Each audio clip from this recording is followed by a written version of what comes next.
All right. Good morning. We are back in it.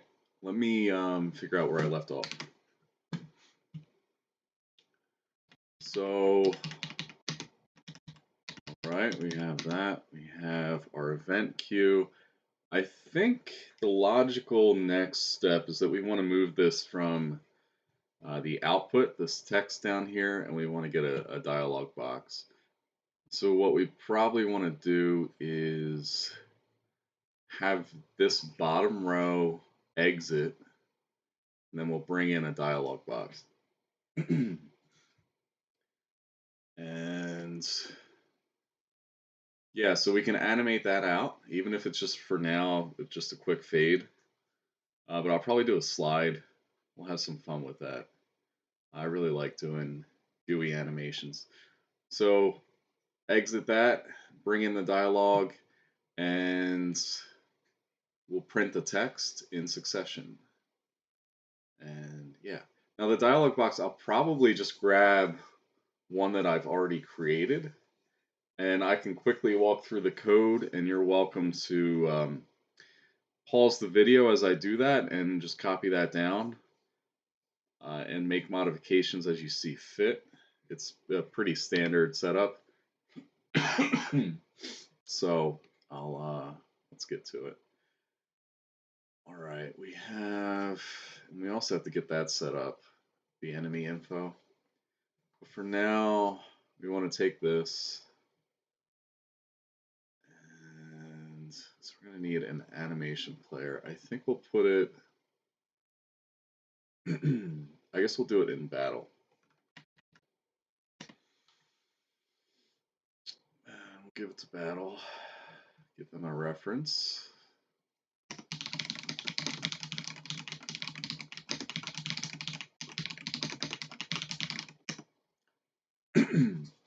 All right, so we can start that. It's going to be new. Let's say,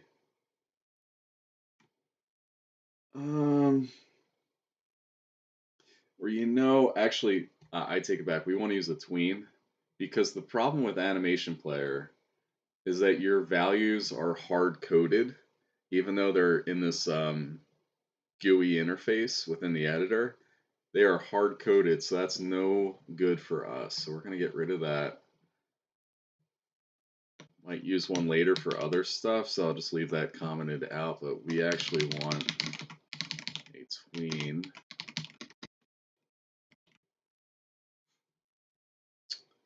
And so we're going to get that.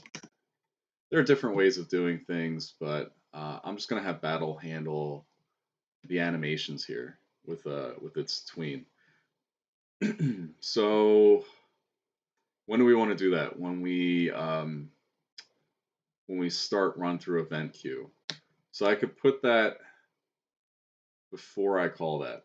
I don't want to put it in it because it's kind of separate functionality. So we want to begin that animation here. It's going to look something like tween.interpolate property. And so we're going to need a reference to bottom if we don't already. Yeah, so we're going to have to grab that.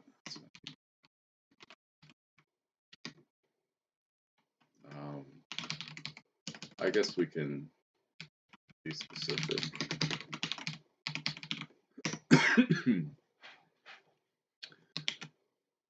And we go down here, we're going to plug that in. Oops, not that whole thing. Just bottom. So it's object property. We're going to be doing its rect global position, I think is what it's called. Initial will be bottom.rect global position. Actually, we're just using, all we care about is the Y, so I might as well specify that. So that's our initial val. Our final val is going to be, let's say,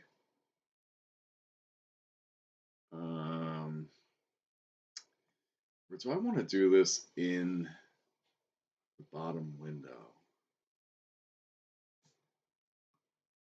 Let's just say bottom exit just put it in here. Keep it simple. That's going to be globals.gamesize.y plus let's say 64 for good measure. And since we're working with floats, maybe I'll be specific. Nah, I don't care. And then we can do bottom exit y. Duration is going to be, and this I might make a bar, duration, exit, duration, float equals, let's say 0.5. And then we have to do, kind of getting cut off. Let's just do one of those. I don't really care about that for now. We'll just kind of get it simple. So we call tween interpolate, then we have to call tween.start. And let's see, bottom exit y.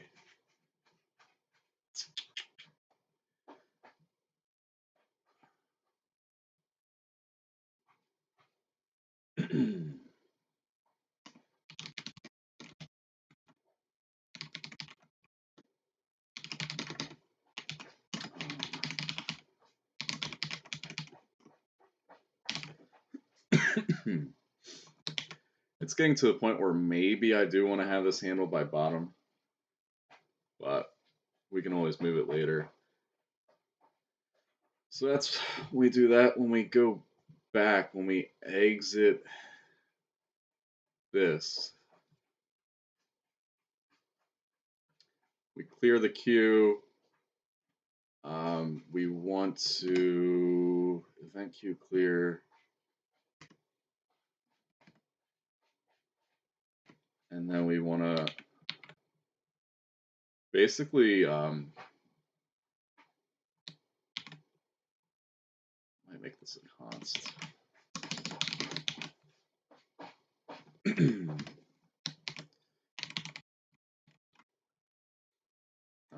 Call it like tween duration.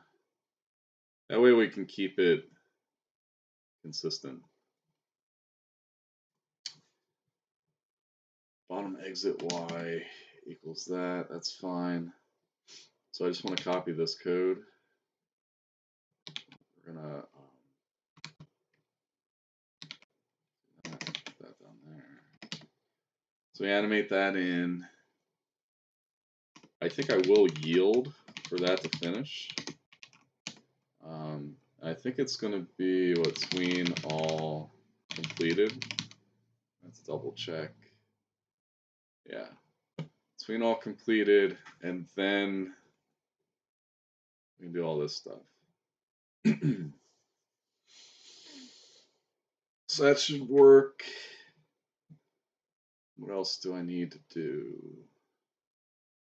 Oh, I have to modify this. So it's gonna, we don't need that one. It's just gonna be bottom start y. Man, my cough these mornings have been rough. Tween start, we wait till that's done. Good, good, good. All right, so for now, we're animating that. We don't have the dialogue yet, but let's see what happens. All right. Now that came in too fast, I think. Let me check that again. Well, that time it was instant, wasn't it? All right, let's take, oh, I know why. Or do I? That one's fine, but this one's not.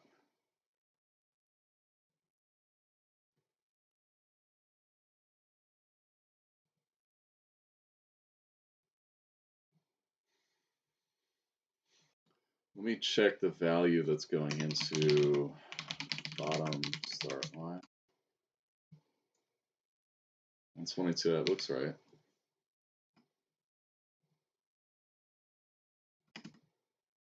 So what's the issue?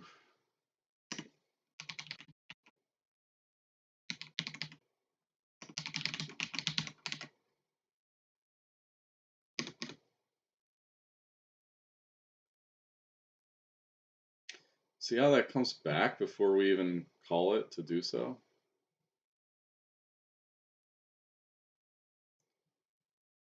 Which is weird because we're not moving that otherwise.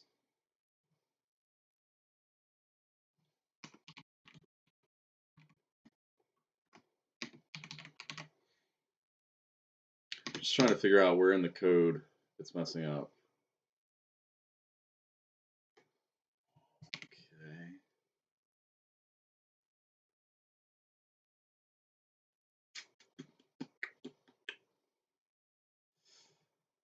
Let's look at this. So we have bottom.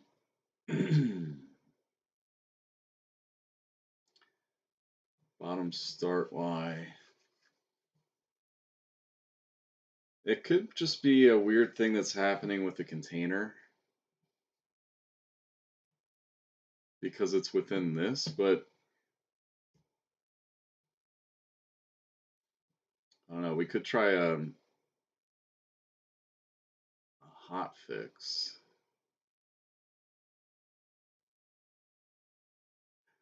I just don't know, like, logically why that would pop back into place. We don't have any code that's telling it to do that. Oh, I think I know why. It's when that guy disappears. That's it. So when that guy goes, or any of them goes, it's like redoing the whole setup. And because bottom is connected to all of this, it's in this VBox, it's updating its position. Because technically you're not really supposed to be animating these the UI like this. I mean, it's a little fragile, but I don't really know a better way to do it while also keeping everything kind of aligned to a grid and everything. So what we're going to do is we're going to make a up here. Doesn't even. I'm just going to put it here anyway. Bottom exit Y, even though it doesn't have to be on ready. That's going to be globals.game size.y plus 64. Bottom exit Y. And we can put that there. We can get rid of that. And so maybe how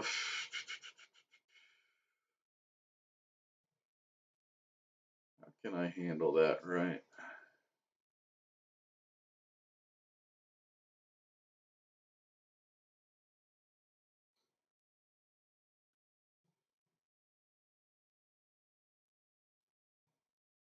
Let's see.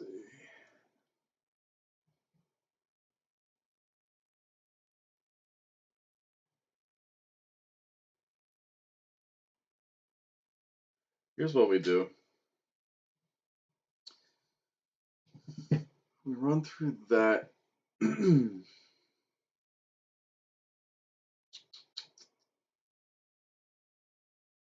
And I believe I can run code down here. Let me see if this starts or if it waits for that whole function to finish.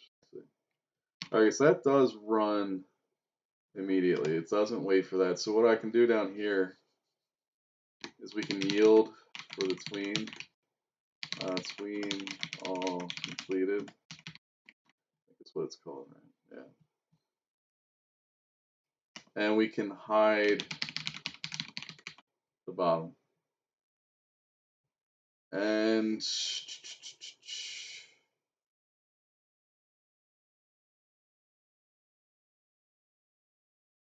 right.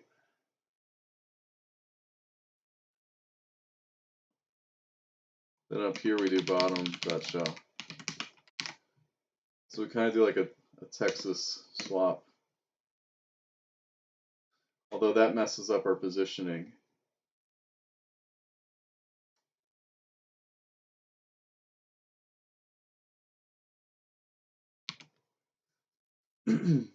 And we're getting a little janky. Getting a little janky.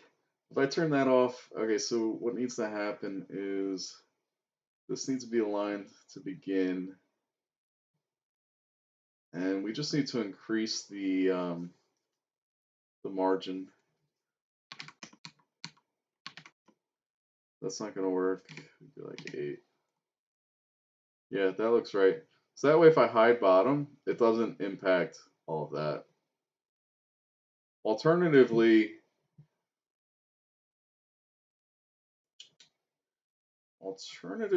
we could move...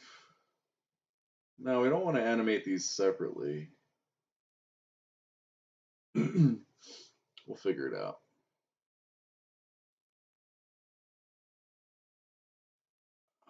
Anyway, this should work now. Full screen. Animates out. They're performing their actions. That doesn't look right.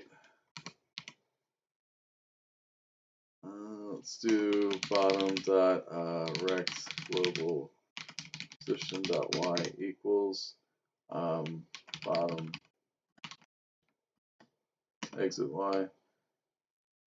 Let's see what happens there.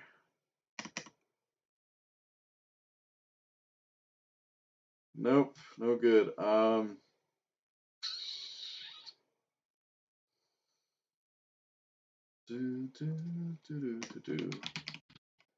Modulate.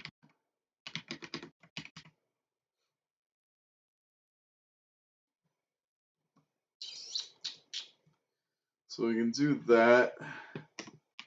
So we're also now going to interpolate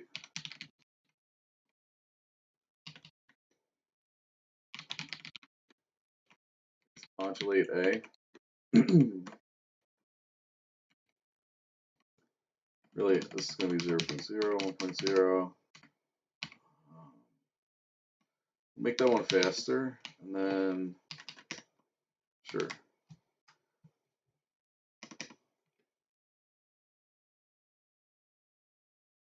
There we go.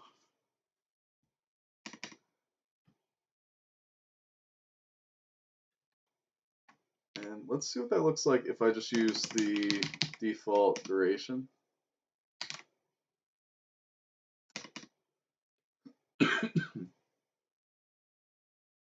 Oh no, I can't really see much of a difference.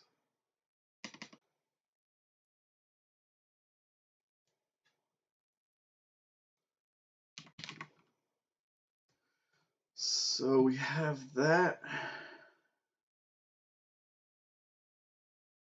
Might not even need that.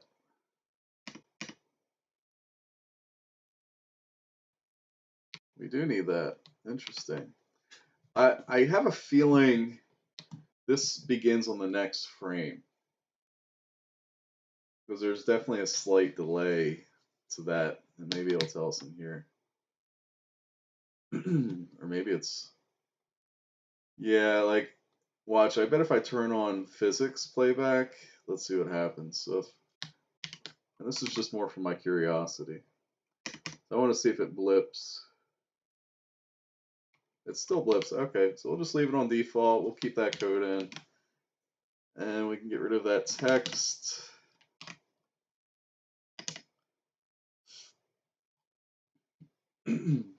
Okay.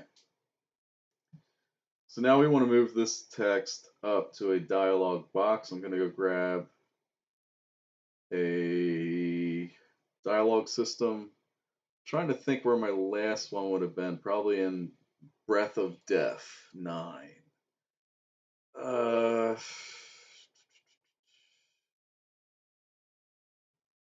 Would it be in utility?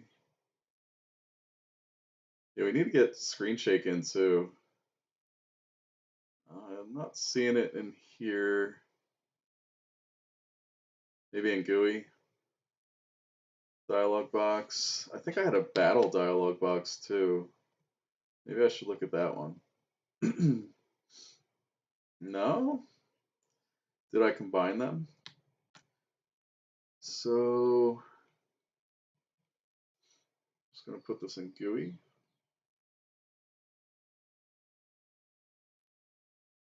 Let's take a look at that. 9 patch default black fixed depend. So we need the black. Let me grab that. I've got that. Actually, I can just grab it from here. And it's misspelled, but that's all right. We can fix it in here. Line patch default black. And let's see. So you're missing what? Cursor down. Oh, right. Right, so I'm going to need the cursor because that's good to have. We don't want it in art, we want it in GUI. So I'm basically just going to copy the setup I had in my last turn-based role-playing games, and then we're going to need this art. Let's see what it looks like. It's just one. Cursor down, which I believe holds all of these. Whoops, so we want this in art. So cursor down is the resource, but it's using those PNGs. So it's 2 frames. It's the same sprite. It's just, well, actually, technically it's not. It's just that I'm shifting it down 1 pixel. So we have all of that. Let's see if everything opens now. You can see we have that. That's our little cursor. That pops up when the dialogue is ready to advance. Let's see, we need to fix that dependency because I renamed the file correctly. Okay. That looks good. Now in battle, we can plop that in. And this time we're going to be at the bottom. Excuse me. Now we'll put this in the margin container. And it's going to be a bottom. Actually, I have to change the size flags. It's going to be shrink and expand. Why is that? Whoops, I'm on the wrong node. I go to the dialog box, size flags, shrink end. See how easy that is? And so you can picture it kind of like that. And that should work. We can play around with the spacing later. But basically, we're going to wait till bottom is gone. We're kind of doing a little swap. And so we can do that here. We just show the dialog box, which I'll get a reference to it now. In order would be right here. I think it's a class. Yep. All right. If you ever have questions, just put them in the comments. I'll get right back to you. If there's anything I'm kind of glossing over. So for now, we're just going to do that. On ready, I want to make sure we're hiding that. I think it probably does it already, but. So now we have to send the text up to the dialog box. But for now, we just want to see if, everything's working right. What's wrong here? Dialog box, it's because we commented that out. We can put that back in now. We're using it. And there's one other thing I have to do. What is it? I just had it on my mind before I saw that. We have to hide it here. Now we will animate the dialog box. But for now, okay, it pops up. Just pretend there's text in there.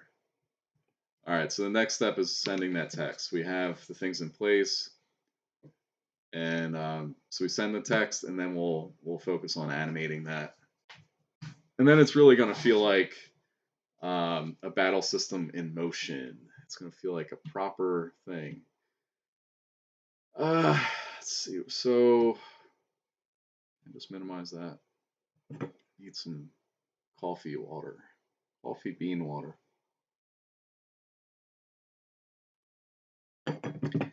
So up here, we're printing what we're going to do instead. Let's declare a text. It's going to be a string. It's just going to be empty. So we're going to do text equals that. No, I'm sorry, we're going to use an array. I think we want an array. Yeah. Because we might have multiple lines of text. And so with that, we can do text.append because it's an array. And then we just replace these prints. And then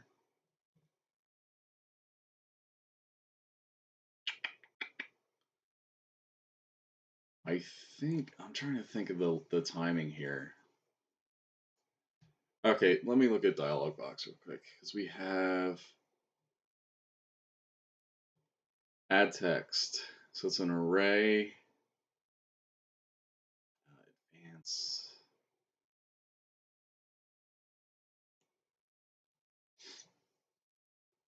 I don't know, maybe we don't need that text array. We just send it. Yeah, let's try that. So we're going to do dialog box dot add text. Why am I getting an error? Oh, because it's not in an array form. So this way, I'm sending an array, and you can imagine we might do something like, if we put this on multiple lines to kind of clean it up, we do like, and then target.name plus takes string, we're going to need a damage. For now, it's just going to be 1, or I'm sorry, -1. We can replace that down here. Takes string damage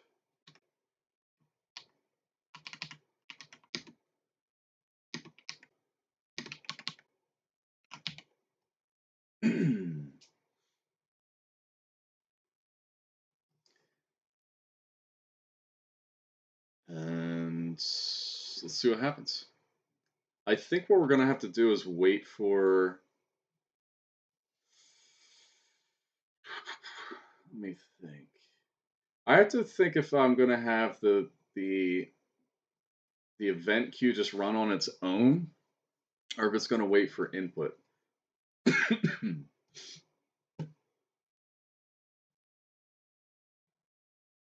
I mean, we might do like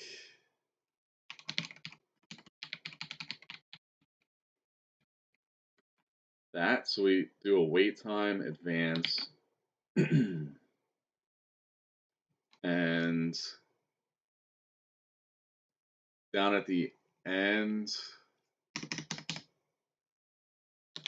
we do another advance. We're going to have to wait again after that. And then I'm probably going to have to add a toggle for whether we're controlling that manually or not. But for now, what I can do is just disable the input event on the dialog box. And that we can call once up here. So it's going to be dialog box dot, actually I take it back. I just call this in ready. Or can I? I think it actually turns on.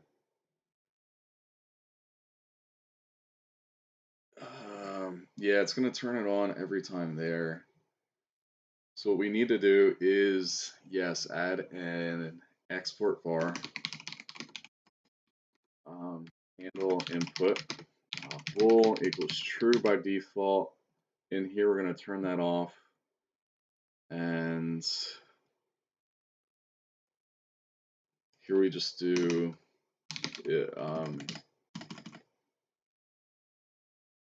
I mean, really, we just do handle input in there. I think that's clear enough. So now dialog box does not care about what inputs we're putting in. All right. Okay, it's really, really fast. So I'm gonna have to. How is that fast? Our default wait time is half a second. That felt like a lot less, did it not? In between each thing there. Anyway, let's see what that looks like with 1 second. There's another thing we have to add. We have to add some text.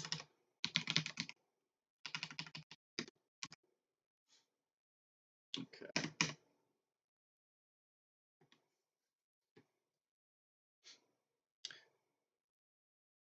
So you can see it's kind of split up between the actions there, right? We don't clear it until that event is done. So that looks pretty good. Now the defend is fine, right? It's implied that their defense is going to increase. The other, oh, actually, this needs to be sign or not sign. Abs. Which reminds me, I think in my first video I said you could use either abs or sign. I think I misspoke. What I meant was, I don't know. I'm not going to go back to it right now. If you have any issues, just let me know. So, absolute or abs here just gives us the value without the negative sign, whether it's positive or negative. And so that'll look better in the dialog system. What I also want is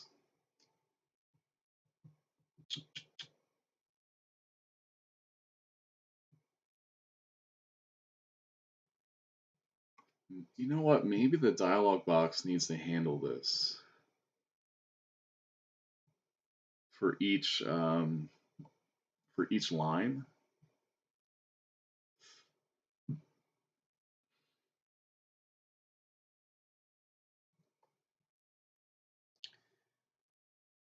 Here's what we can do.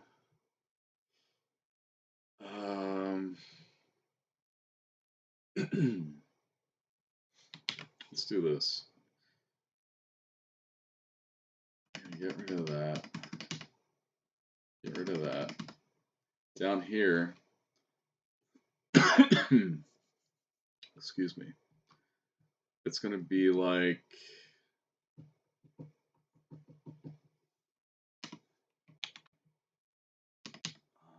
we are going to use text.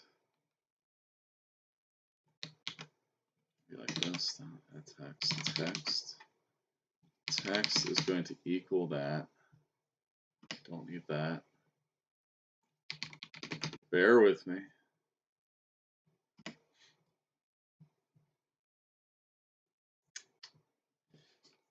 I could probably call this up top. And then we can do down here, if target dot HP less than or equal to 0. Then we're going to do text dot append, and it's going to be target dot name plus is defeated.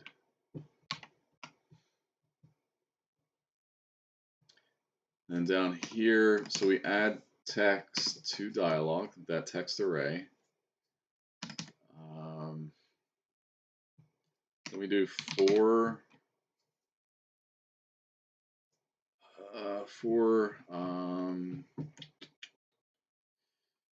I in range text.size. We're going to do this.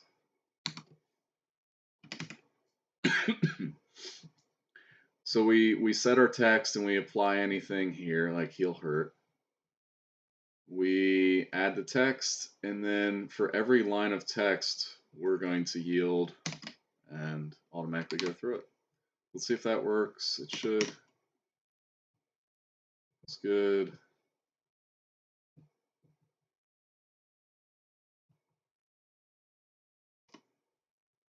All right. That last one seemed extra long. I don't know why. Whoops. So next we want to animate the dialog box.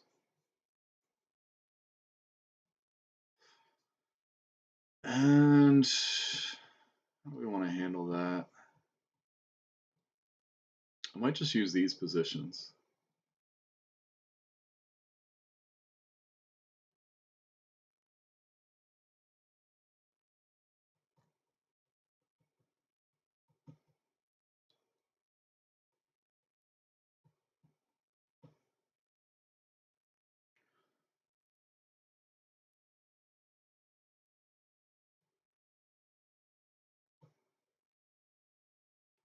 After that, actually,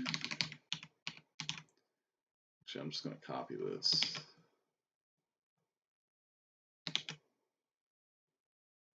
So it's going to be dialog box.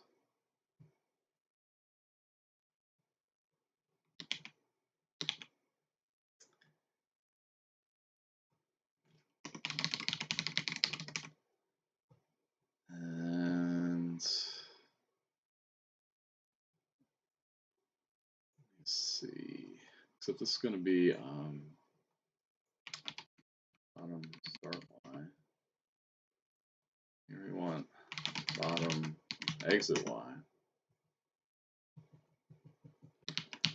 No.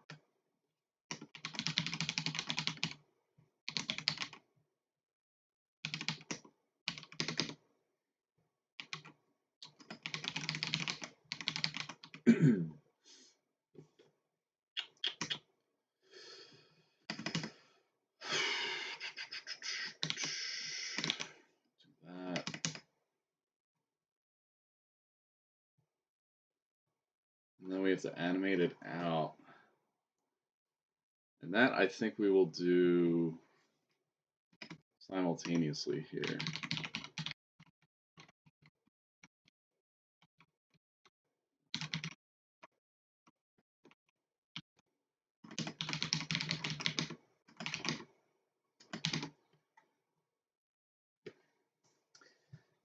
And I think at this point we need to make this a function because now I'm just copying code and that's never fun. Let's do that above this. Set up here.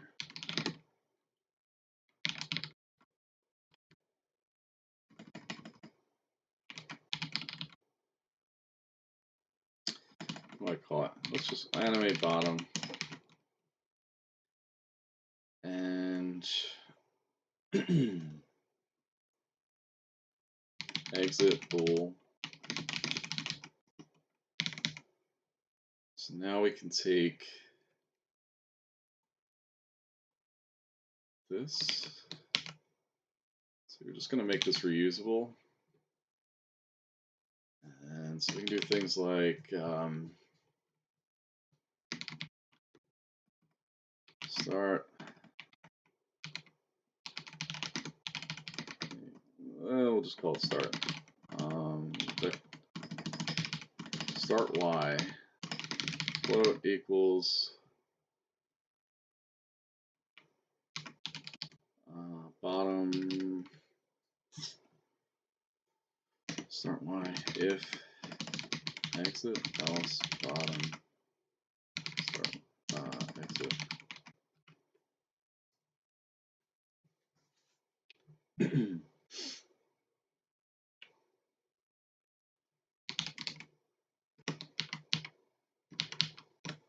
Change this up.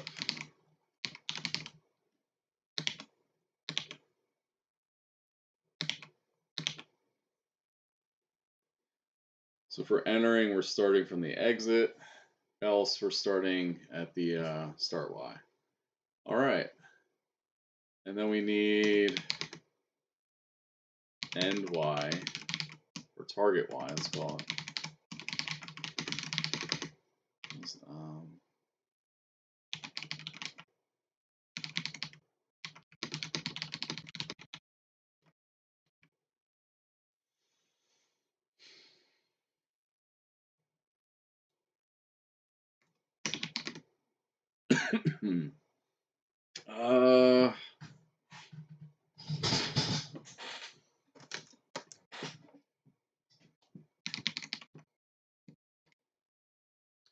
Actually, since we're doing so many checks, we're going to do it like this.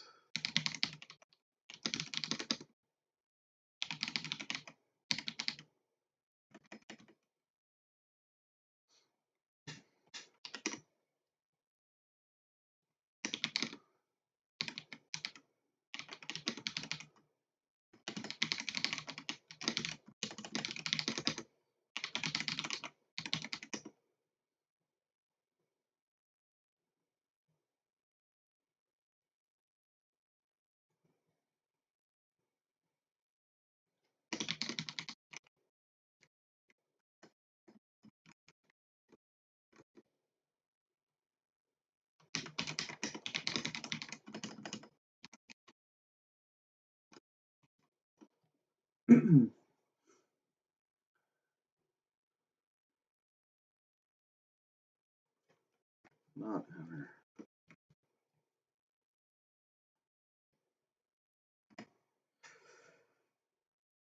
Start Y bottom.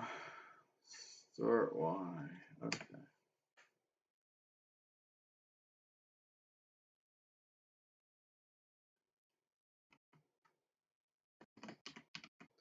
Now, if it's enter, we're just going to flip all of that.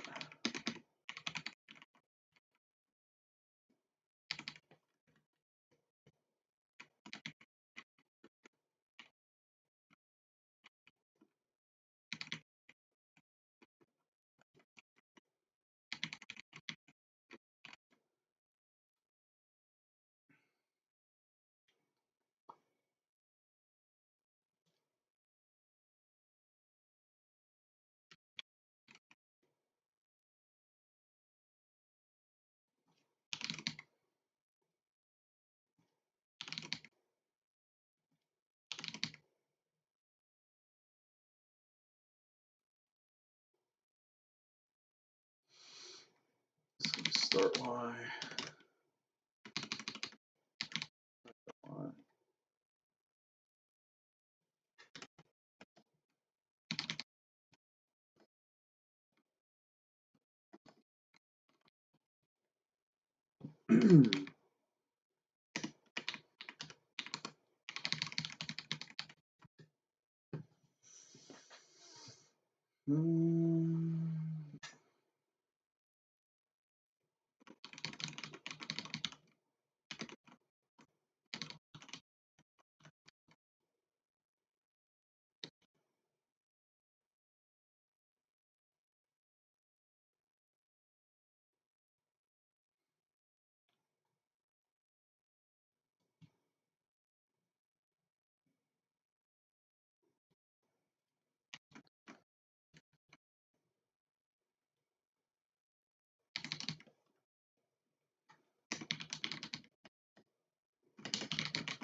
Okay, now I think just swap that here.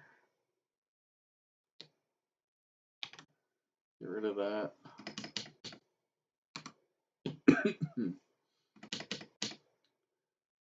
And we can yield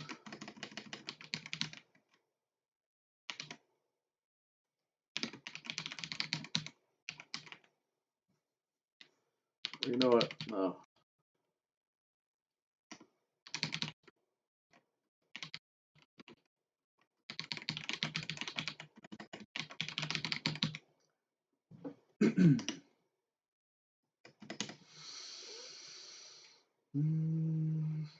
I have to flip these. Bottom exits, dialog box enters. We don't need that. Let's see if it works. Probably have, yeah, we're gonna have to do, I don't know, let's see what happens.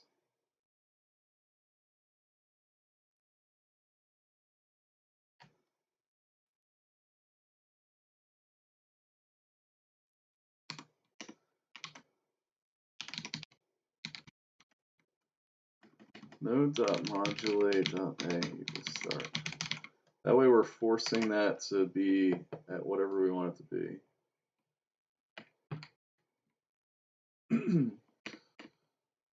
No. Oh, I know why.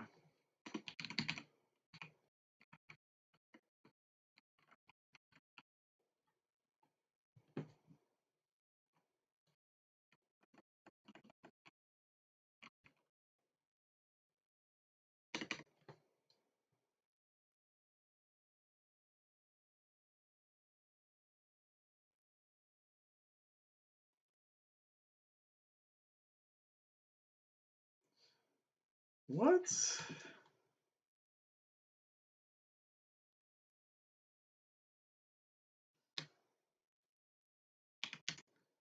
Do I have to call that outside of that?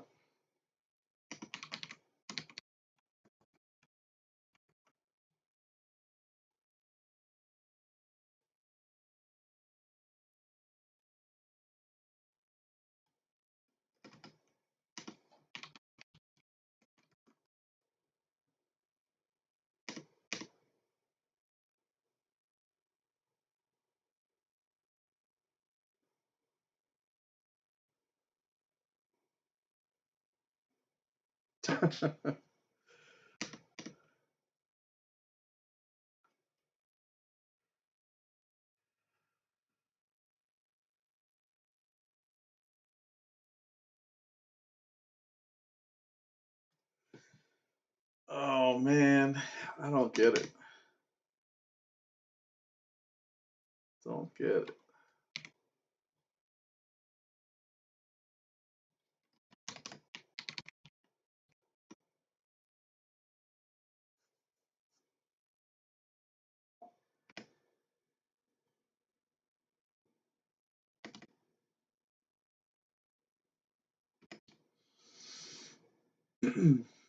Well,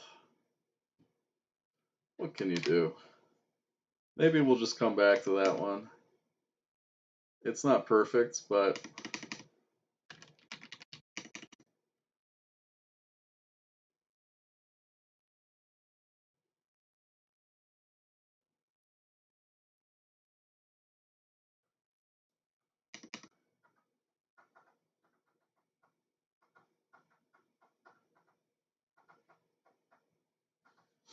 we definitely need some variation in the text durations there.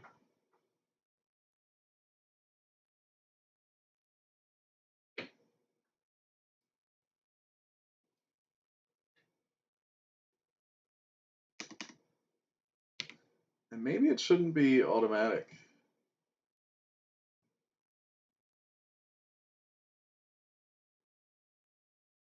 We can have a export var.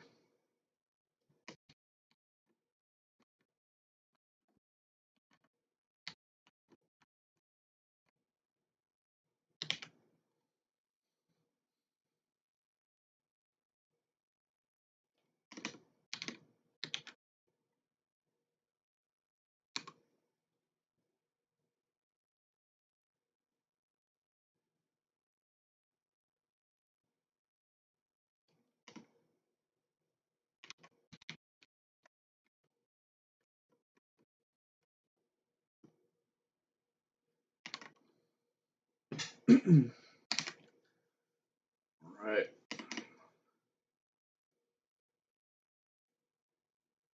Not type of object. Oh, because we're not yielding in here now. Okay. Else yield dialog box. Finish. closed. It's maybe not the best name for that, but we'll use it. So now I have to manually run through that. We really need, before we do much else, is, it's kind of cool, so we can really fly through this now. So a few things. One, and I should probably make a notes.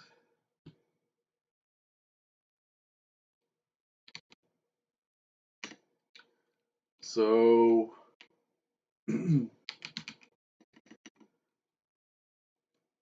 if BattleActor defeated, need to remove their event from the queue if it has not already fired.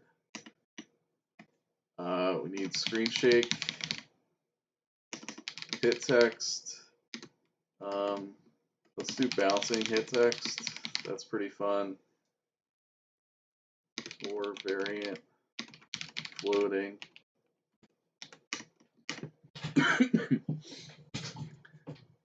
Hit text bouncing, I believe I have already. And so it's probably actually in my utility. Got my mic covering that. Let me see here. Hit text bouncing. No, not in this one. Let's take a look. Maybe I never implemented it in this game I was working on. I know I have it elsewhere. Let's see. We're going to take a look in is it Dragon Quest? It's probably going to be a GUI or utility again. Utility GUI. I'll just call it hit text. Okay. So grab that.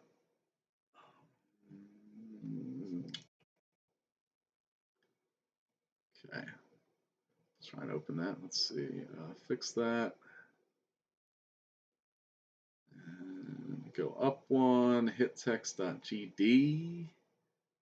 Open anyway. Let's see what you look like. All right, that looks about right. What do we have here? Anything? So we have floating and bouncing. I'm not sure when I set that. I set the type. So if type. So that's when we init it. So I think, I was kind of doing this in a roundabout way. But I think I see what I'm doing. So we call init. There has to be a target control. All right, so we go to battle. We can close out dialog box and the cursor. We don't need that right now. When someone takes damage or is healed, when they're heal hurt. So anytime we call that, we want to create a hit text. And I think what we'll do is just let's give them a reference to that. So it's going to be hit text. It's going to be a packed scene. And it's going to be a preload. And we're just going to grab that. Because I think we need this whole scene, right? It has a tween animation. What are we using that for? Let's see. To fade it out. Okay. That works. So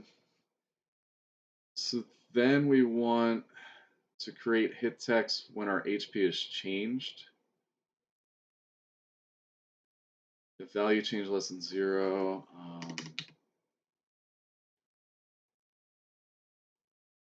need to look at BattleActor because we need to do this. If value equals 0, we're going to return.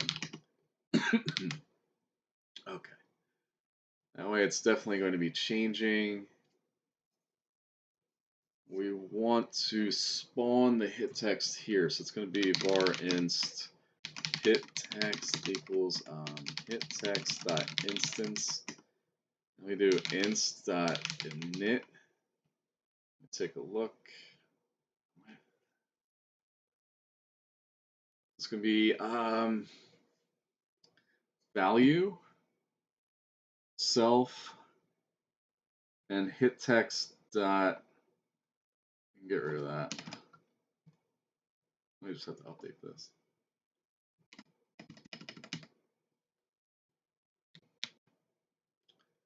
Let's try. It's going to be value change, self, and hit text dot. Let's try floating.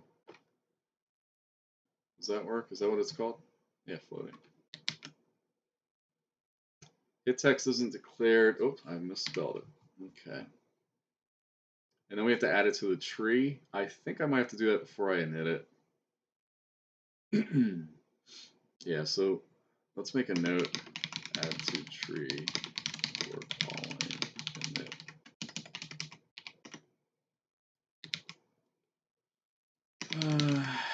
Child inst. Let's see what happens there. Hey now. But that's not that fun, is it? Also, it's kind of it's not the right position. Why is that? Because the code looks right. Might be an issue with my hit text. Because we want the alignment to be left. That's probably the problem there. That's better. It's still a little bit off. I wonder if... I don't think that's gonna... No, that's kind of janky. I don't care if it's a little bit off center.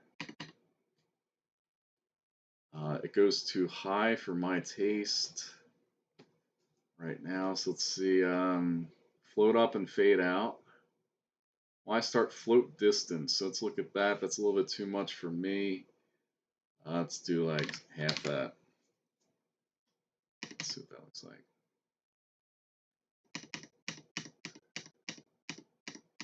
Okay. And let's see what bouncing looks like. So we have enemy button. We're going to try bouncing. By the way, I'm referencing these enumerators, which I just use to set the type when I call init.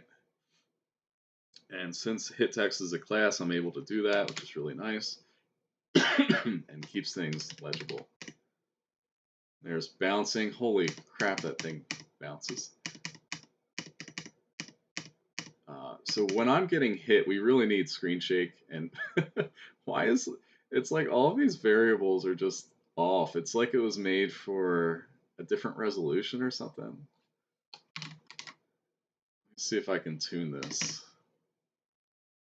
It's going so low. What? What? Rec position.y.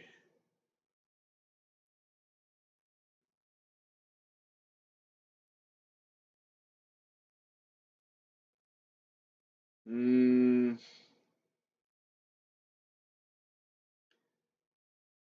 why is it going so low? So we grab the target rec global position plus, so we're trying to spawn it at the center. That I see happening, but the y start variable 88. I mean, that seems right. Why is the bounce so low? If rec position y is greater than that, why aren't we bouncing earlier? Let's check when we bounce. So v speed, let's print bounce, bounce, bounce, bounce. Okay.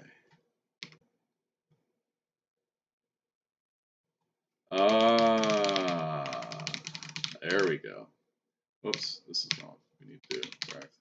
I think that's the problem. We're mixing and matching global and non. Yeah, see, that's what we want. And now I think we can probably go back to our old speed and see what that looks like. That's a little bit too fast, isn't it? I kind of like 60. All right. Bounce, bounce, bounce.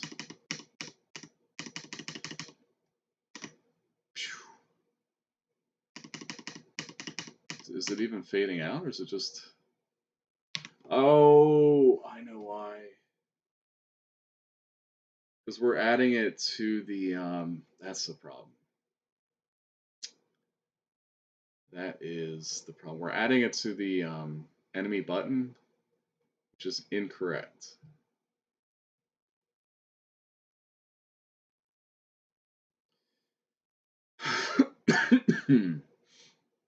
I think...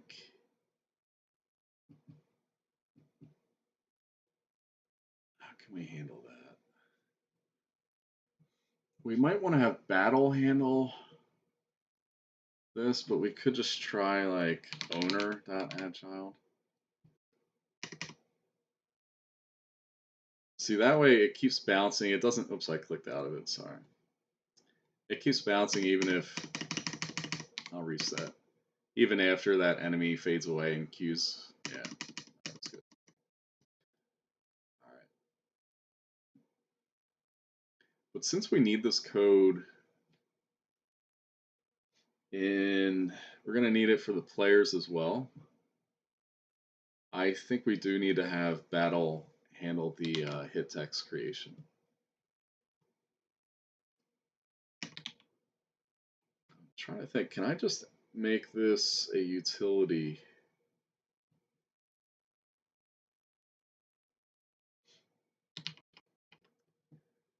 Like, what if I do, let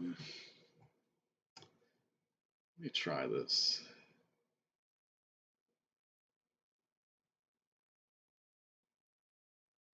It's in our static. Can I have a constant? Let's see.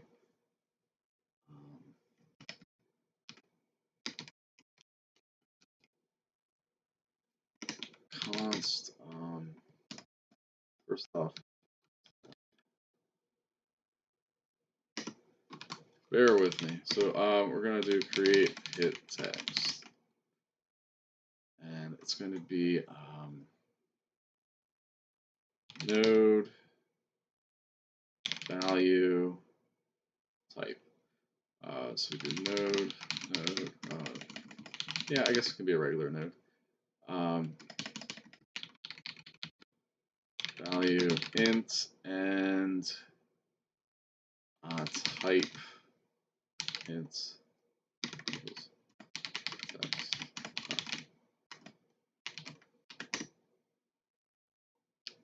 Let's see what happens. And then we want to take this. It's worth a shot because it's something I use a lot. So if I can just have this created, that would be cool. You need void. Does it work? Self is in the left. No, we don't want self. We want node. Sweet. So that looks like it will work. Although the only problem is hit text should really be in my utility folder now. Because that way it's always going to be there wherever util will be. So we just do that.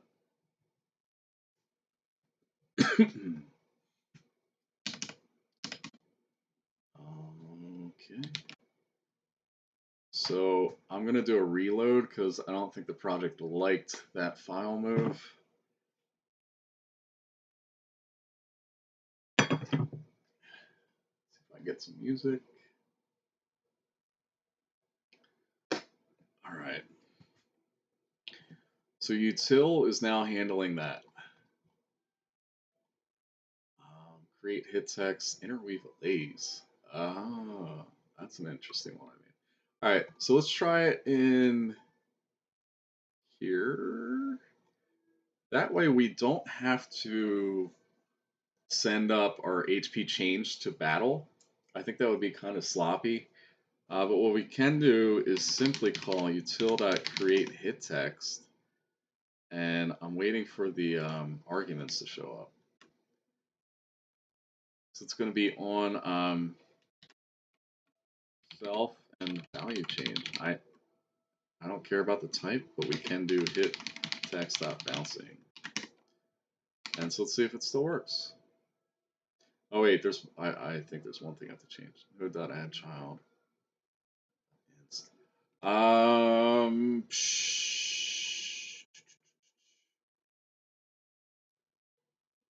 That's not exactly right. So we want target node, and then it's going to be owner node,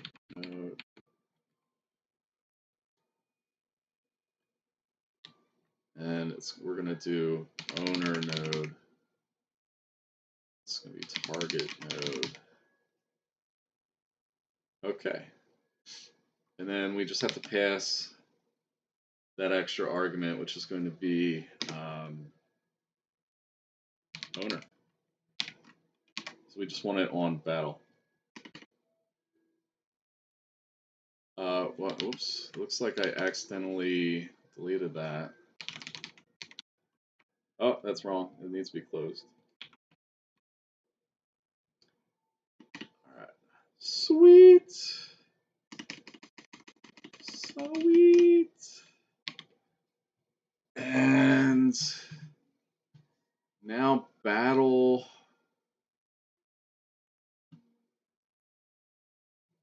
I should probably really quickly just go through the hit text and let you copy that code if you want. There's the top. We have the rest of init. Just pause and copy. I'm not just going to give you the blocks of code to copy and paste, because you're not going to get the muscle memory. You're not going to really retain it. You need to know how these things work. We don't need that print. So I showed you all of that, and now I'll walk through what's happening. So we're just we're spawning that hit text on the target node at its center point. We calculate that. We alternate our setup depending on whether we're bouncing or not. If we're not bouncing, we don't use process. Instead, we float up and fade out. We're just using a tween to animate the Y going up, which is subtracting Y, and then we fade out. That's just a simple modulate 1.0 to 0.0.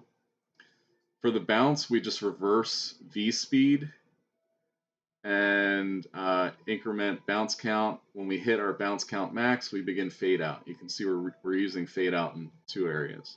That's why I made it a function. Now in process, we're adding gravity to V speed constantly, and then we apply that to the rect global position. Our H speed, I do not vary. I set that once to a random value between -1 and 1. And we just multiply it by speed and delta. And we check if we hit our Y start. And I do that by seeing if our Y position is greater than Y start, right? Are we below Y start? Then we're going to simulate that bounce effect. Gravity's at 0.15. And it works. It works somehow. Okay. So we have hit text. Excuse me. I had to stretch. We have hit text on the enemies.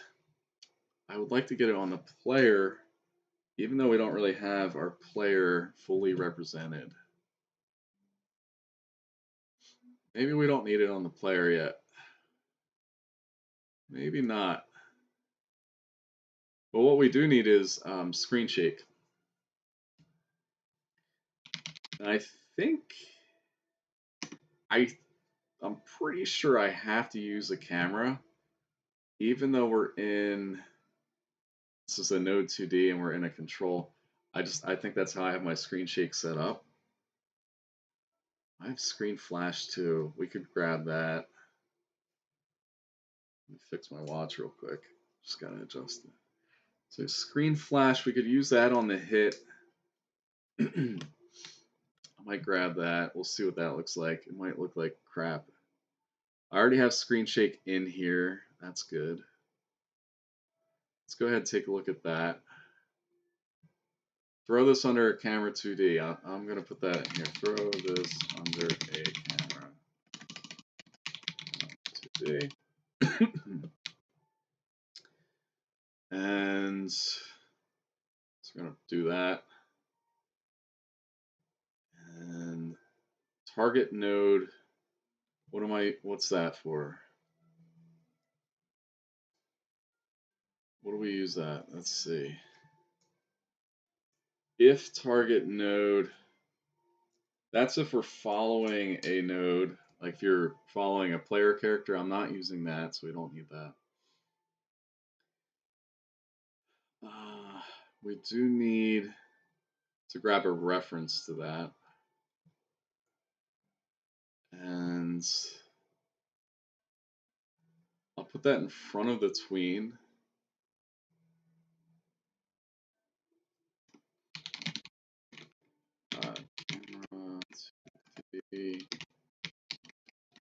Oh, no. Yeah, we just want the screen shake.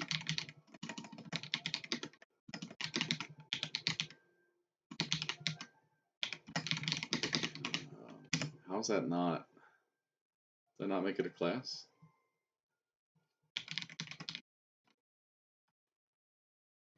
There you go.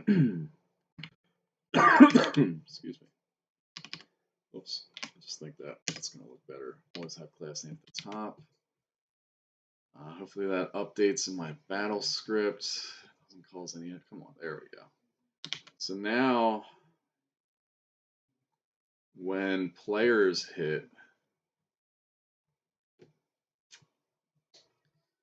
which, let's see. So I think we're going to connect.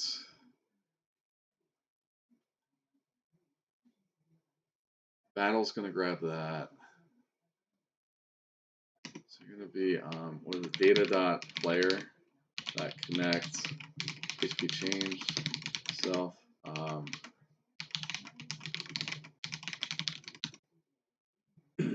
And I'm going to have to update this for when we have multiple characters. But for now, we have that. I think it's just we have HP in and value changed in. Let's double check that real quick. We have BattleActor HP value change perfect. We don't care about HP on that. We just want the value change. We do if value change less than 0. We're going to do screen shake dot add trauma. And I forget how much we want to add. Let's see. Exponent. Let's just see what happens with that. So, okay, nothing's happening. Let's see if it's even getting called.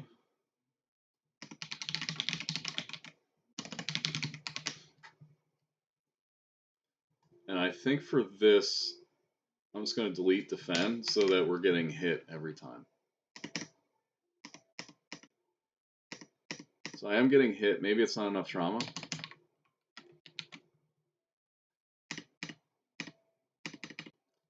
that did not like that. We're going to have to go back and see. Oh my gosh, that's a lot of trauma. That's more trauma than my childhood. Or am I? Oh my gosh, that's a lot. We're trying to find that magic number there. Yeah, that's pretty good. It's maybe a little bit too much.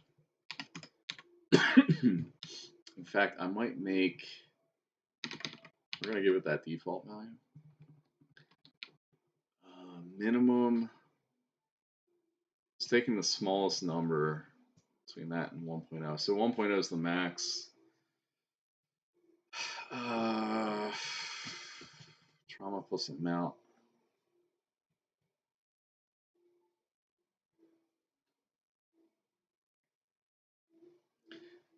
Okay, I don't know if you noticed, but the background is not big enough. So we're gonna have to make this just a little bit bigger to account for the trauma. So let's try just like 340 and 200. I'm gonna center it. And let's see.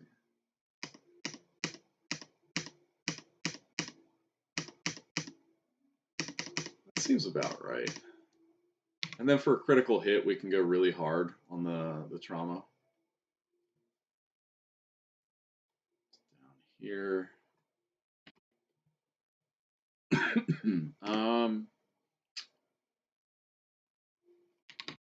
Do need critical hit check for added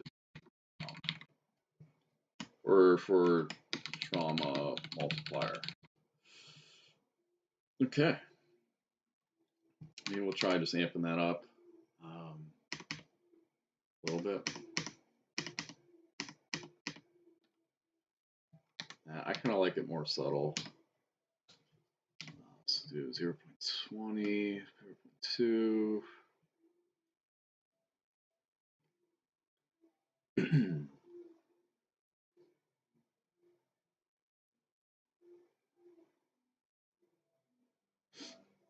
All right, so let's run through a battle. I'm going to go full screen. Cursor out of the way. Let's just take them out one by one. We'll see what happens. So take him out.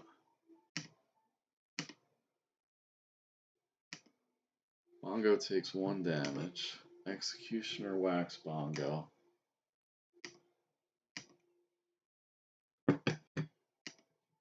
Bongo's defeated. Bongo, you keep getting defeated. Bongo, I thought you had more HP.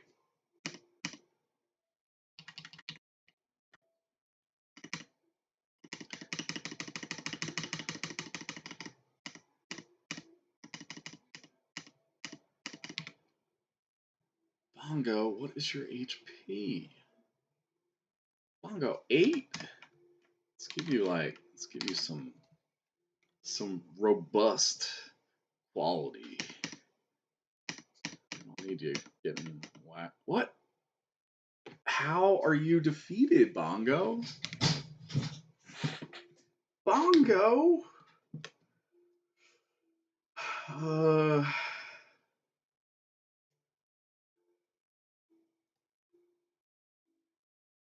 Bongo? What the hell, Bongo? So we make them there.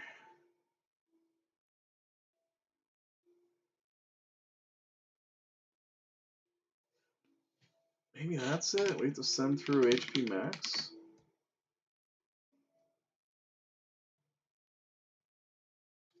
No, that's wrong. No.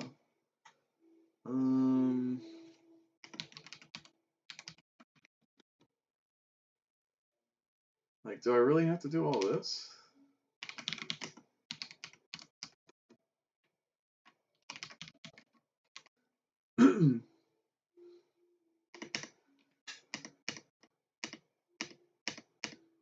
No, that's not it. Logically, I don't see how Bongo has that low of HP. See, 32, that's Bongo.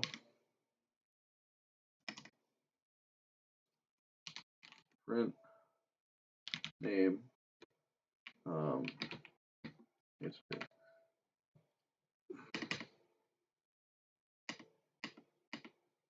Bongo 32, Bongo 1. What's going on there? Oh!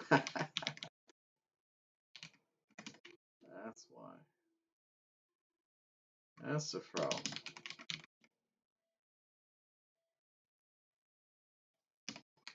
Let's give that another go.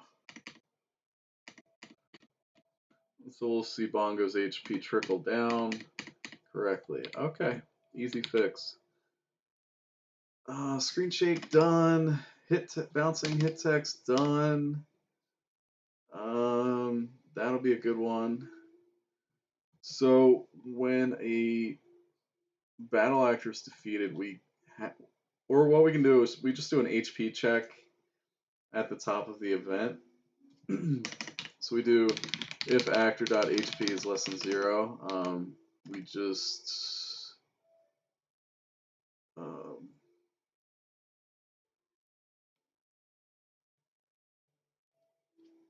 return.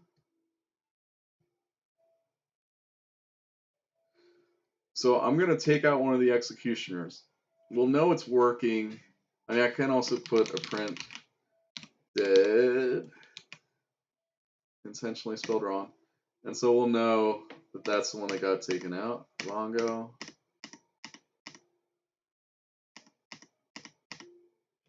Interesting.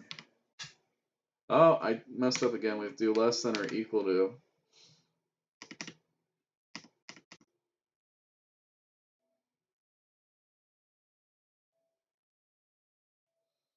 I think it's because we're not yielding here. So what we'll do is just yield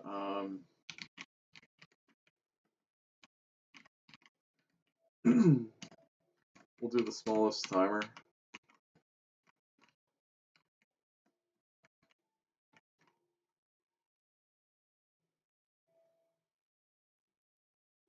Well, no, I can just call wait 0.05.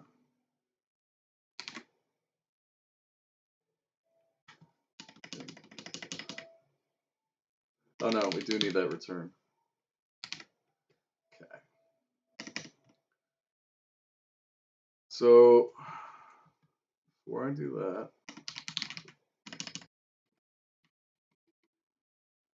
all right.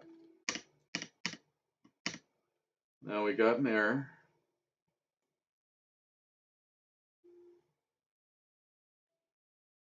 Script is gone.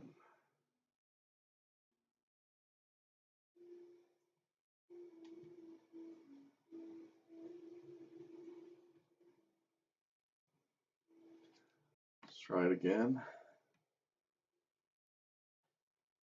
Oh, it's because of that return, I think.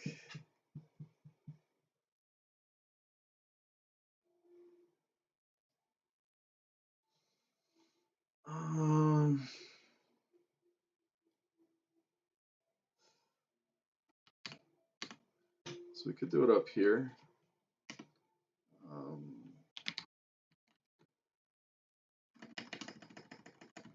Yeah, let's do that.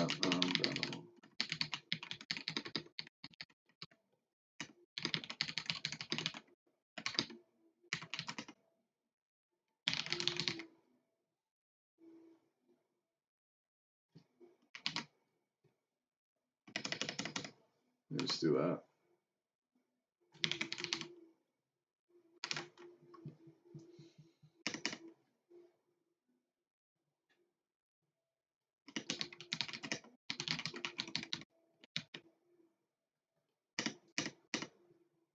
What? Why? What?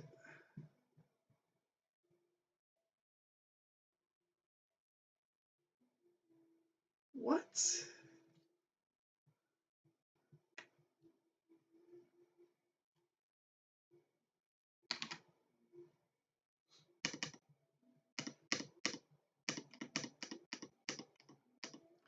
Now it works.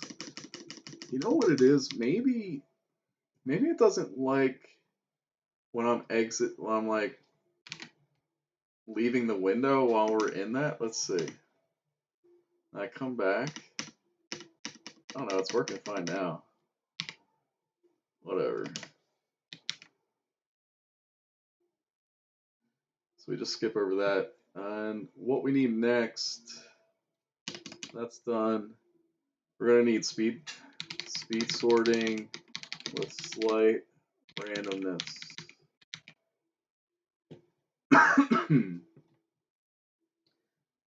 And so that we're gonna do after we set that up. To do sort by speed with slight randomness. And I have a sort for that in my Dragon Quest, which I'm just going to grab. No need to reinvent the wheel with that. I think it's right in my battle script. We'll see. And if I just look up, it's probably like speed sort. Let's try sort. Nothing. Okay. That's interesting. Maybe array sort. Okay.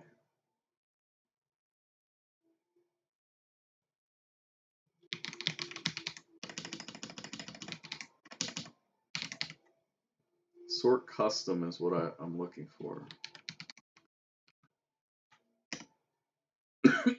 Here we go.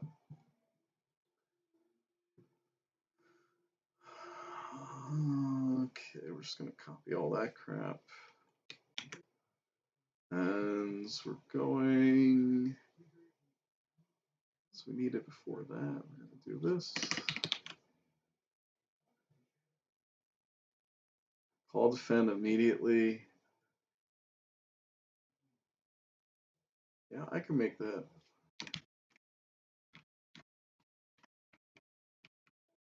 Or I'll walk through that code. Run action. What is run action? Let's see. Run action.empty. Event queue.push front. That's if we're running away. We're going to worry about that one later. So we're sorting by speed, and then you can see I have a bool to sort the defense to the top. But so the one we need to look at right now is this. We have actor speed roll. So I'm going to have to make that in BattleActor. And so basically we're going to do var speed in equals 1. And put that above duplicate. So function speed roll. We're going to return an int. And it's just going to be like ran range. Is there no ran range I in this one? Yeah. I think I have my util.ran.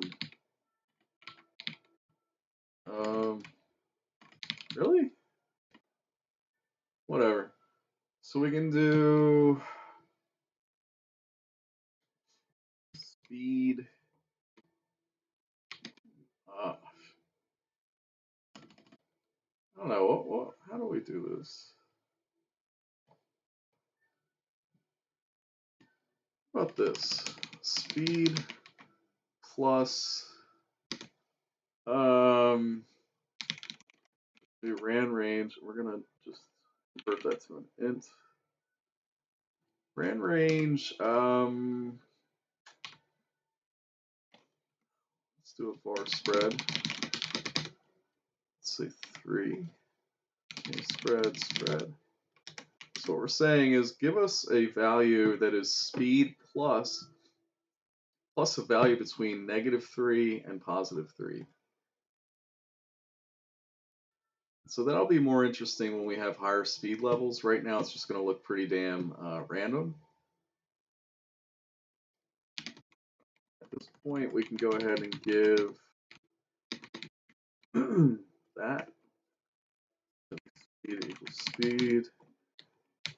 And so in data we can start thinking about like, well, you know, maybe Cockroach has like 1 HP, but they're really fast, right? And then Executioner, you know, just for testing, we can keep them at that, but they're going to be slow, right? And maybe they're faster than us. I don't know.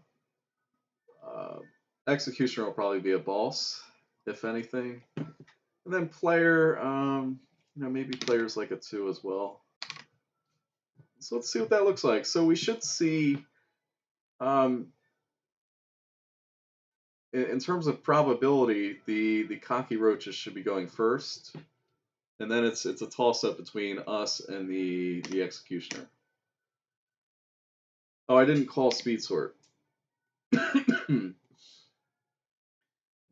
So sort events by speed. And you can see I was using the same variable name, so it's actually it's pretty seamless to get this working. So down here, I should just have to call sort events by speed, and no, it's just sort events.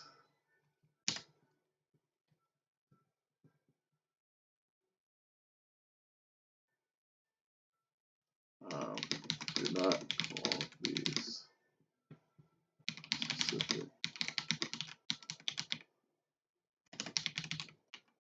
Individually.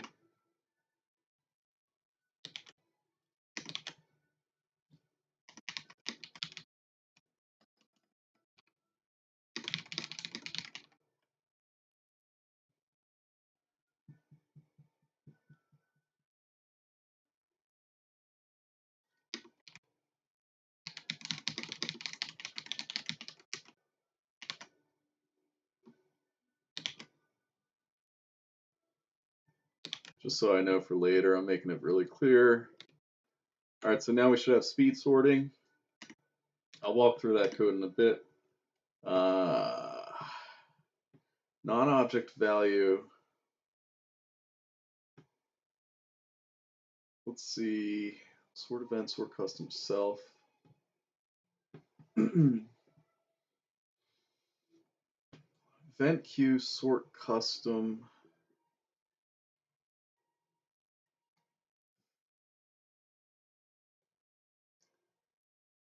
Okay, it's just my my orders are switched up, and I think what we want to do here is enum. We're gonna have actor type action type. That way, it's very clear what we're doing.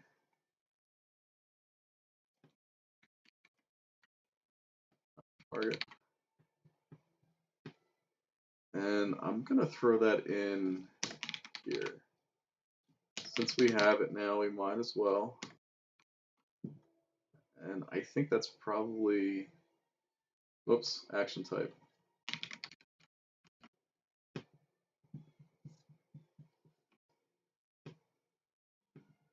Okay. That makes things clearer. I think we're good to go. Oh, come on. Actions.glow. Okay. So if A equals defend, so now we just have these right in here. And this, sorry, this also has to be changed. Not that we're using it right now.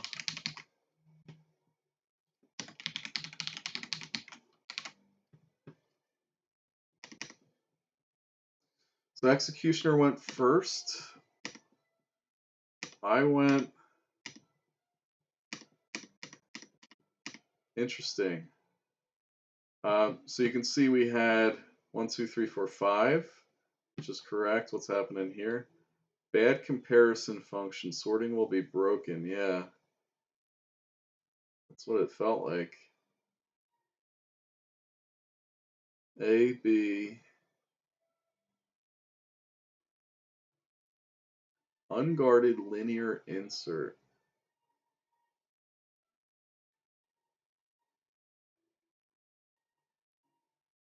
This is wrong. This needs to be, oh, jeez. Jeez, keyword.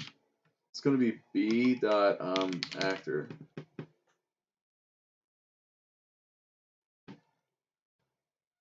Which really, that's fine. Is it going to work now? Probably not. No. Unguarded linear insert.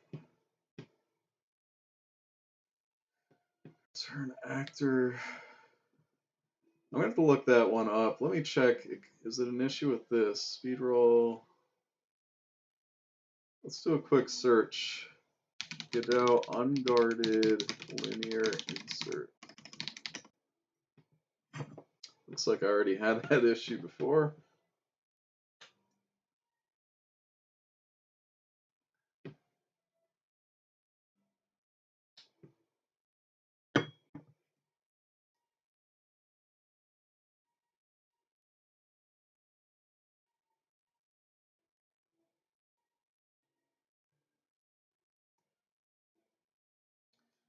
Let's see if it's an issue. I'm just trying to rule things out with that ran range. So we got a yellow warning now. That does seem to be part of the issue for some reason. So we're, why is that? Unguarded linear insert. Because it looks like they were maybe doing a similar thing. Yeah, look. They're doing exactly the same thing I was doing. Let's see if we can find other.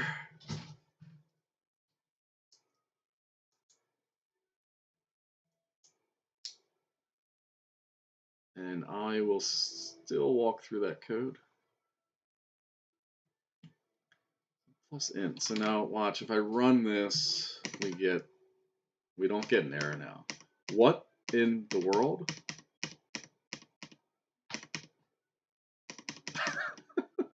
Oh my god, what the hell? How come it was throwing that error before? Docker Roach goes first. Yeah, see, the roaches are pretty much like, they seem to be going first, usually, which is good. All right, cool.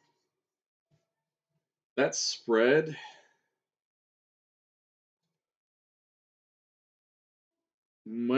probably needs to be factored by speed.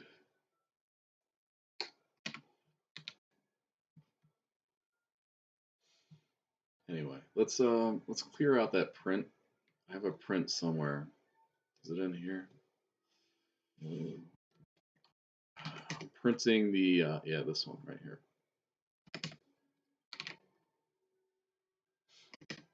All right. Where's my screen shake? Is it just not enough?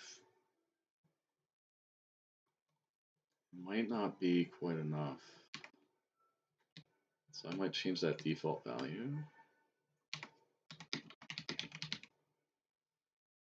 Oh, gotta have this stuff. Gotta have that. Delta, we're using. Okay, cool. Looks like I got that red error again.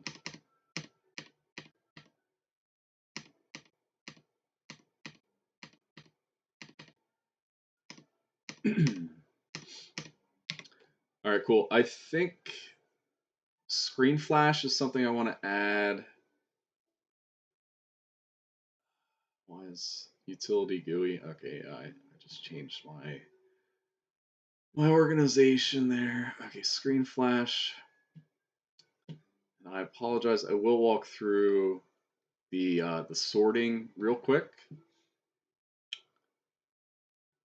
So we call sort events after we add all of our events. I do want to add back in defends. And actually, before we're going to do a choose weighted, just kind of a fun one. So we're going to do fight with like a 5 weighting, and then defend with I don't know, 1, just for default, maybe even a 2. Nah, we'll do 1 for now. And maybe bring down fight. And so that's just saying like whichever has the higher integer value next to it means it's going to be more likely to pop up. And I can have any number of options in that array. So that's really nice. So we add all of our events and then we sort them. That function is, we're not using the defend immediately right now. That would be like for everyone that's defending, we just call it at the top so that we know in advance. I'm not going to use that right now. That's why I have that export far. We call event queue.sort custom. That's a function on the array that's built in. We call it on self because that is where this function lies. So sort events by speed, we go up to that. And it's really simple.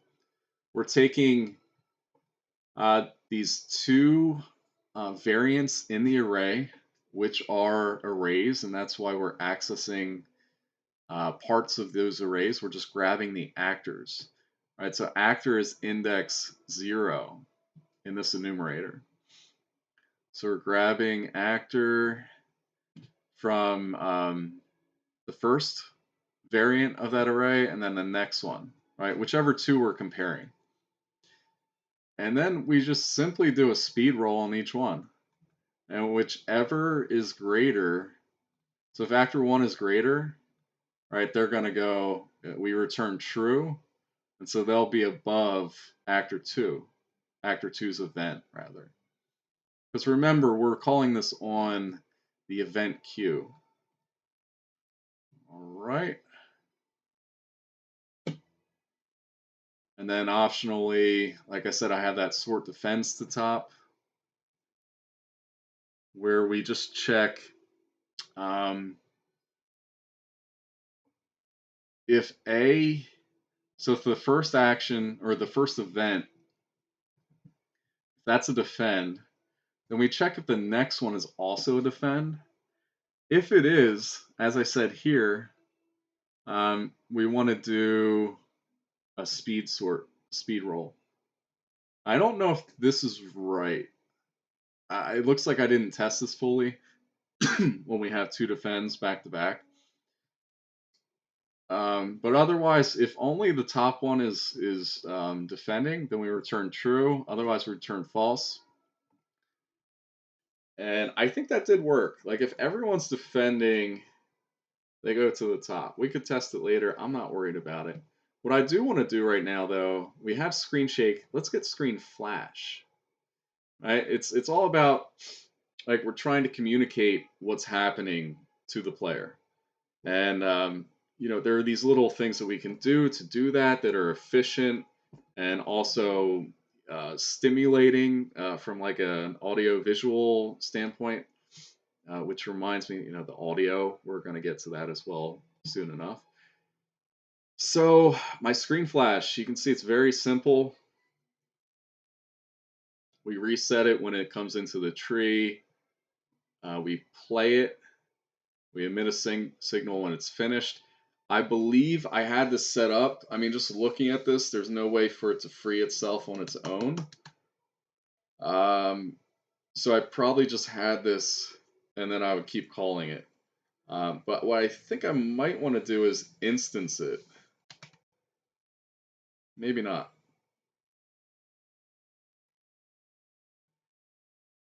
I mean, it is pretty simple.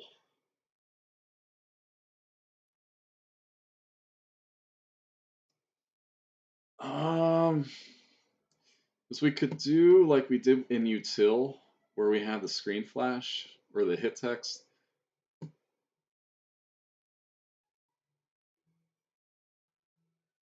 Let me think. Do I want this?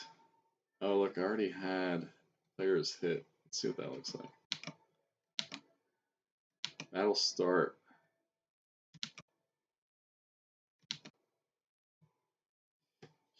I think. What do I think? What do I think? I think we're going to have.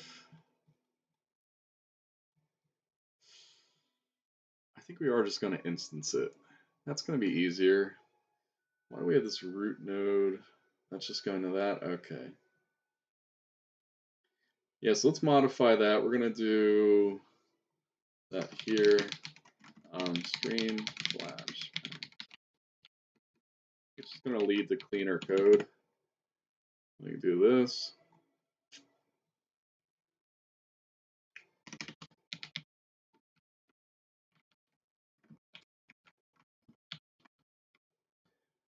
I might even just say screen flash. And so it's going to need what? The animation.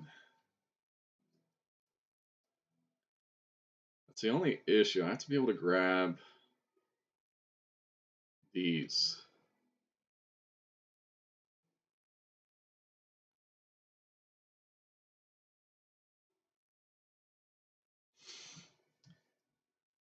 Players hit. I mean, it's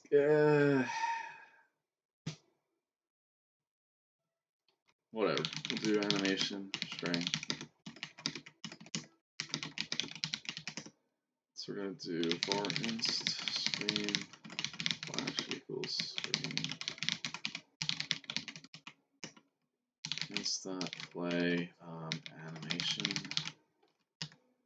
and probably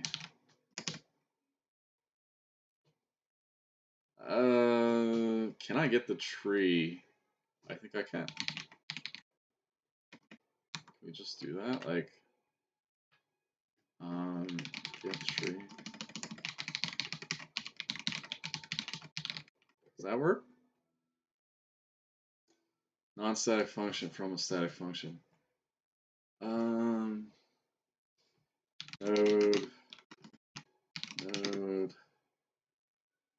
It's gonna be. And we're gonna modify this to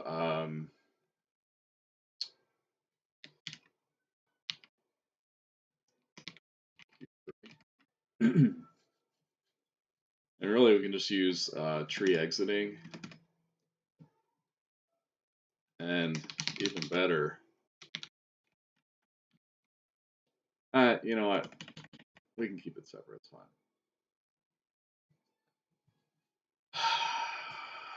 Play reset.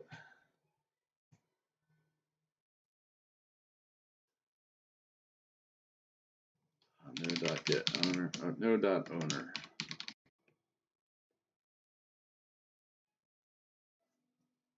Is that right? Oh, I think this needs to be on a canvas layer,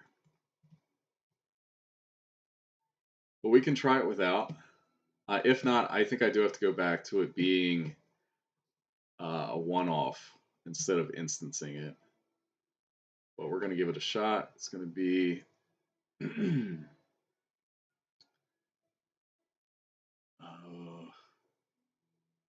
so we're not making player hit text.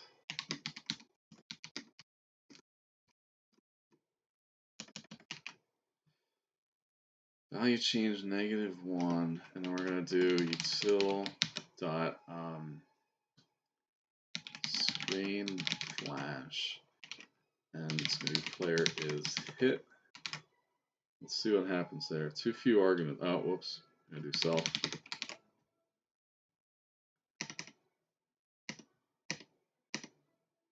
Add child and base null. So we do if code is, I gotta look up if it's a scene root.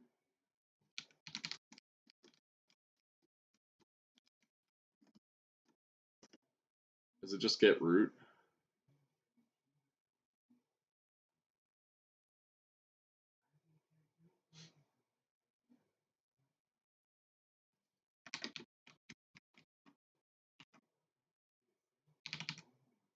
Get root?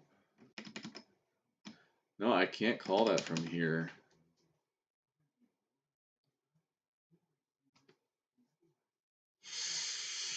If node.owner is null, then we do node.addChild inst, else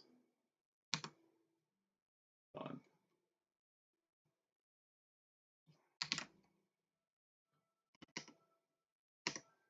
Oh yeah, we have screen flash.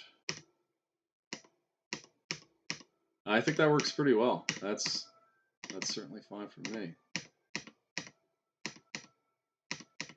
I think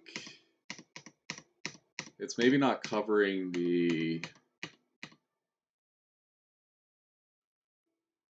that's interesting. Oh, we ran out of enemies. That's a new. We never got to that point, huh? What? Now we're getting that? All right, let me make a note. I just copy that. I'm gonna have to get rolling pretty soon. I just want to wrap this up.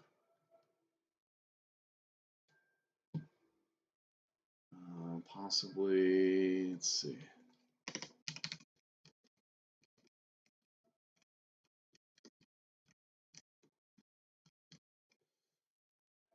And do enemy count check before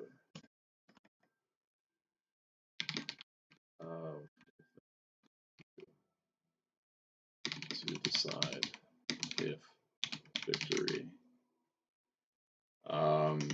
Also need to do player HP checks, i.e. if defeated, end queue and go to defeat state. Just making notes before I go. And sound effects. All right, I think we're gonna leave it there because I really got to run. I totally lost track of time. But that's pretty good progress for today. We got dialogue boxes, we got hit effects, we got hit text. We already had some hit effects before, but now we have screen flash, we have screen shake, and of course the bouncing hit text. It's coming together. Everything's feeling more like a real thing. We have speed rolls too for the event queue, which usually work. Alright, so that's all for me today. Thanks for watching. Let me know if you have any questions, comments, feedback, whatever. I'm happy to help. I'm doing this because I have fun doing it. I like making these games. Ultimately, maybe I'll actually finish a game. Who knows? But yeah, see ya.